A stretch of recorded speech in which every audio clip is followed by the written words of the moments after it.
बकरी बहन, कुछ तो गड़बड़ है। आज सुबह से जंगल में अजीब सी हलचल है। सब जानवर इधर उधर भाग रहे हैं। हाँ गधे भैया, मैंने भी देखा। और सबसे अजीब बात ये है, मोर राजा बन गया है। क्या? मोर राजा? लेकिन शेर राजा तो जंगल का असली राजा था ना? शेर राजा कल रात से गायब हैं और सुबह सुबह मोर ने घोषणा कर दी कि अब वो ही राजा है। इतनी जल्दी कैसे? लगता है इसके पीछे कोई बड़ी साजिश है। जंगल के प्राणियों, अब मैं तुम्हारा नया राजा हूँ। मेरी सुंदरता ही मेरी ताकत है। अब इस जंगल में संगीत और नृत्य का राज होगा। लेकिन शेर राजा कहाँ है? बिना उनके आदेश के कोई और राजा कैसे बन सकता है? ओह, शेर राजा तो खुद ही चले गए।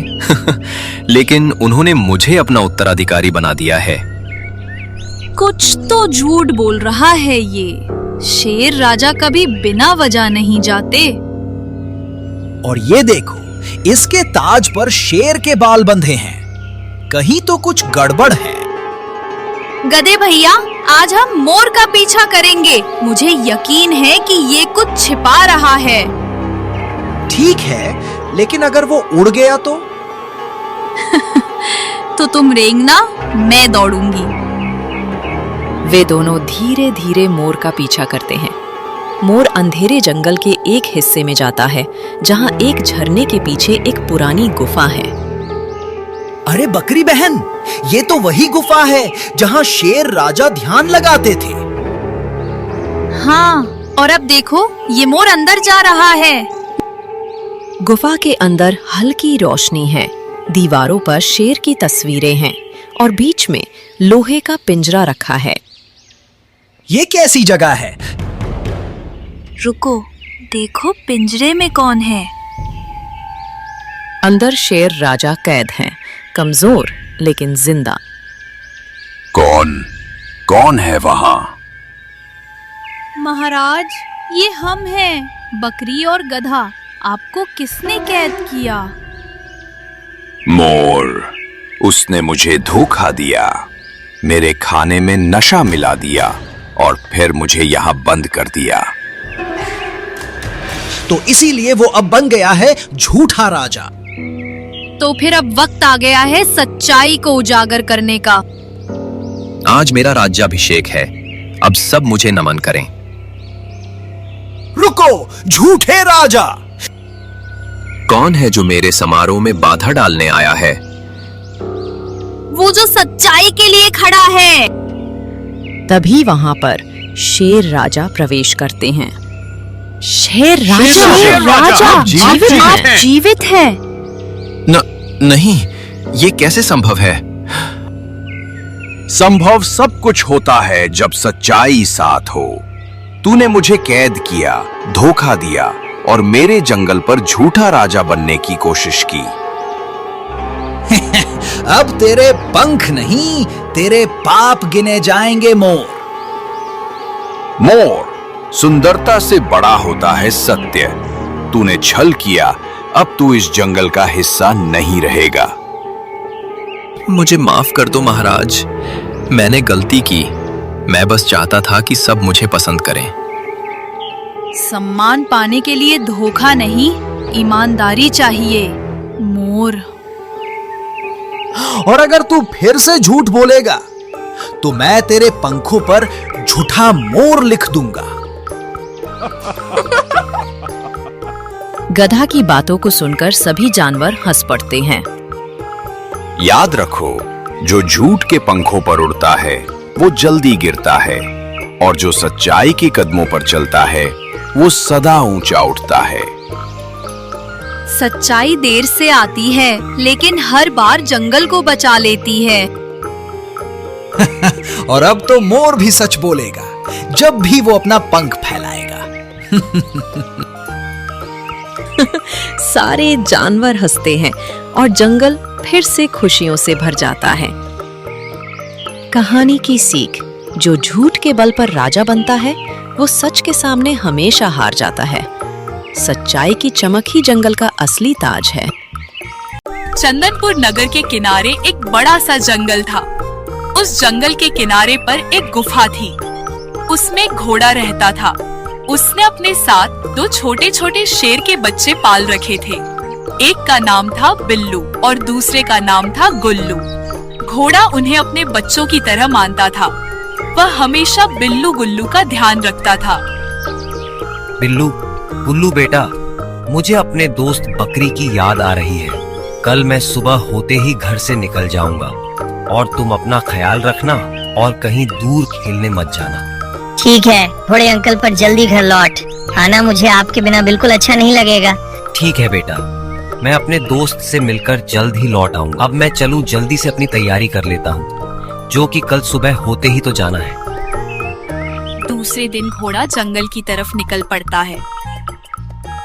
ये जंगल तो बहुत खतरनाक लग रहा है। मुझे तेजी से चलना होगा। रास्ता तो अभी बहुत लंबा है, नहीं तो कोई जंगली जानवर मिल गया तो मुझे खा ही जाएगा। इतना कहकर घोड़ा तेजी से आगे बढ़ने लगा। तभी रास्ते में उसे एक बाघ मिल जाता है। हे घोड़े, रुक रुक रुक। हे भगवान, ये बाघ कहाँ से आ गया? अगर मैं नहीं रुका तो मुझ पर वार कर देगा। कहाँ जा रहे हो तुम घोड़े? मैं अपने दोस्त से मिलने जा रहा हूँ। मुझे अपने दोस्त से मिले बहुत दिन हो गया है। लेकिन मैं तुम्हें तुम्हारे दोस्त से मिलने नहीं जाने दूंगा। मैं जो तुम्हें मारकर खाने वाला हूँ। ठीक है बाघ भाई, मुझे मारकर खा लेना, लेकिन इससे पहले मुझे एक जवाब दो। ठीक है घोड़े, जल्दी से बोल, मेरे मुंह में पानी आ रहा है। मुझे फालतू बात के लिए बिल्कुल समय नहीं है। हाँ बाघ भाई, मुझे बताओ, इस जंगल का राजा कौन है? शेर सिंह ही हमारे जंगल के राजा हैं। हाँ, फिर जल्दी से ये भी बता दो, पहले राजा का हक होता है कि तुम्हारा। क्या तुम जंगल का नियम नहीं जानते हो? बात तो तुम्हारी सही है घोड़े, तुम्हें खाने का हक पहले शेर सिंह को ही है। देखो बाघ भाई, तुम नाराज मत हो। मैं पहले शेर सिंह से पूछ लेता हूँ। अगर मुझे खाने को ना कहे तो तुम मुझे खा लेना। मैं तुम्हारे पास स्वयं चला आऊंगा, ठीक है? ठीक है घोड़े, पर अपनी बात याद रखना। चलो, आज तो बाल बाल बच गया। हे भगवान, ऐसे ही कृपा बनाए रखना। इस प्रकार से घोड़ा बाघ को अपने झांसे में फंसाकर घोड़ा जंगल में चलते चलते काफी दूर निकल जाता है। वाह वाह, आज तो बहुत दिनों बाद ये तंदुरुस्त घोड़ा दिखा है। आज तो इसे मारकर इसका मांस खाने में मजा आएगा। हे घोड़े, जरा इधर तो आओ। अरे बाप रे, ये चीता कहाँ से आ गया? अरे चीता भाई, आप यहाँ हैं? मुझे तो पता ही नहीं था। और बताएं, आप कैसे हैं? मैं ठीक नहीं हूँ घोड़े। मैं तभी ठीक हूँगा जब तुम्हारा मीठा मीठा मांस खाकर अपना पेट भरूंगा। यही बात है चीता भाई, तो मैं तुम्हारा भोजन बनने के लिए तैयार हूँ। मेरा मतलब है, मुझे खा सकते हो। अरे वाह, आज तो शिकार खुद ही मेरा भोजन बनने के लिए उतावला हो रहा है। हाँ भाई, थोड़ा सब्र भी तो करो। तुम ये नहीं पूछोगे मैं कहाँ जा रहा हूँ? जल्दी से बोल घोड़े, मेरे मुंह में पानी आ रहा है। अरे चीता भाई, मैं शेर सिंह के पास जा रहा हूँ। बात कुछ इस तरह की है, मैं शेर सिंह का शिकार हूँ। क्या तुम मेरे राजा शेर सिंह का शिकार हो? ठीक है, तुम शेर सिंह के पास ही जाओ। ठीक है चीता भाई, मैं फिर चलता हूँ। मगर मेरी एक बात का ध्यान रखना, अगर तुम्हें शेर सिंह नहीं खाए तो तुम मेरा शिकार बनने के लिए तैयार रहना। इस तरह चीता को भी अपने बातों में फंसाकर घोड़ा आधे से ज्यादा जंगल पार कर लेता है। बाघ और चीता से तो बच गया और आधे से ज्यादा रास्ता भी पार कर लिया। अब कोई मुसीबत ना मिले तो अच्छा है। इतना कहकर घोड़ा तेजी से आगे की ओर बढ़ने लगता है। तभी घोड़े के सामने जंगल का राजा शेर सिंह आ जाता है। हे भगवान, ये कहाँ से आ गया, जिसका नाम लेकर आधे से ज्यादा जंगल पार कर लिया? आखिर सामने वही खड़ा है। आज तो बहुत दिनों बाद एक तंदुरुस्त घोड़ा दिखा है। इसे खाने में तो बड़ा मजा आएगा। महाराज, मुझ पर थोड़ा दया करो। मैं ऐसे ही सभी जानवर पर दया करता रहूंगा तो मैं भूखा ही मर जाऊंगा। अब चल, तू मेरा भोजन बनने के लिए तैयार हो जा। अरे महाराज, क्या तुम मेरी आखिरी इच्छा पूरी नहीं करोगे? कैसी इच्छा घोड़े, जल्दी से बता। मेरी आखिरी इच्छा है मैं अपने दोस्त से मिलूं। देख घोड़े, मैं तुम्हें तभी मिलने जाने दूंगा जब तुम मुझसे वादा करो कि तुम अपने दोस्त से मिलने के बाद तुम स्वयं मेरे पास मेरा भोजन बनने के लिए आ जाना। ठीक है महाराज, मैं वादा करता हूँ। आप जैसे कहे मैं वैसे ही करूँगा। ठीक है घोड़े, अब तू जा सकता है। शेर सिंह घोड़े के वादे पर घोड़े को वहाँ से जाने देता है और कुछ देर चलने के बाद घोड़ा अपने दोस्त बकरी के घर पहुँच जाता है। आओ दोस्त आओ, और बताओ कैसे हो? ठीक हूँ दोस्त, तुम्हारी बहुत याद आ रही थी, तो मैंने सोचा कि क्यों ना अपने दोस्त से मिल आऊं। अच्छा किया दोस्त। चलो अब घर के अंदर जाकर बात करते हैं। घोड़ा अपने दोस्त के साथ सारी रात खुशी खुशी बिताता है और सुबह होते ही घोड़ा अपने दोस्त को अलविदा कहकर जंगल की ओर फिर से लौट पड़ता है। अरे बाप रे, ये शेर तो अभी भी मेरे आश में बैठा हुआ है। ऐसा करता हूँ मैं चुपके से दबे पांव निकल जाता हूँ। अरे ओ घोड़े, तू मेरे से चालाकी कर रहा है। मैं तेरे चक्कर में कल से मैं भूखा ही बैठा हूँ। अरे अरे महाराज, मैंने आपको देखा ही नहीं था। अच्छा चल, अब जल्दी से मेरा भोजन बनने के लिए तैयार हो जा।